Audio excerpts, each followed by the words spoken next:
दादा राजकारणात मोठी इनिंग खेळतील असं वाटत होतं, पण पहिल्यांदाच दादांनी टायमिंग चुकवलं. शोक प्रस्तावादरम्यान मुख्यमंत्री फडणवीस भाऊक. अजितदादांमध्ये मुख्यमंत्री होण्याची क्षमता होती, फडणवीसांचे उद्गार. पितृशोक आपल्या अंतस्थ आत्म्यालाही जाळतो. अजितदादांचं जाणं प्रचंड वेदनादायी. मुख्यमंत्र्यांकडून विधानसभेत शोक प्रस्ताव. काळ पुढे गेला तरी वेदना संपणार नाहीत, फडणवीस भाऊक. अजितदादांची आठवण आल्याशिवाय एकही दिवस जात नाही. प्रेम करणाऱ्यांना अजितदादांनी अनाथ केलं. शोकप्रस्ताव मांडताना एकनाथ शिंदे भाऊक. अजितदादांच्या आठवणींना शिंदेंकडून उजाळा. अजितदादांनी बदनामी करणारेच आज हळहळ व्यक्त करतायत. कुणाला किती बदनाम करायचं याबाबत मर्यादा पाळाव्यात. माजी मुख्यमंत्री उद्धव ठाकरेंचा भाजपवर घणाघात.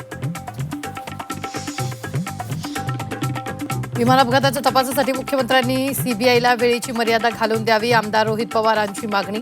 अजित पवारांनी दाखवलेल्या मार्गाने लढत राहणार असल्याचं मत.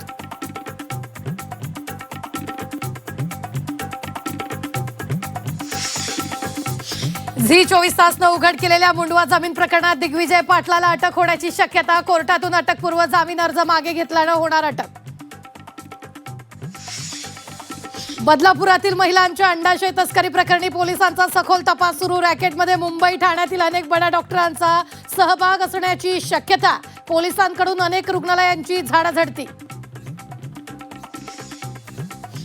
नागपूर पेपरफुटी प्रकरणी आतापर्यंत 4 जणांना अटक. तर प्रकरणाच्या तपासासाठी एसआयटीची स्थापना. राज्यमंत्री पंकज भोयर यांची माहिती.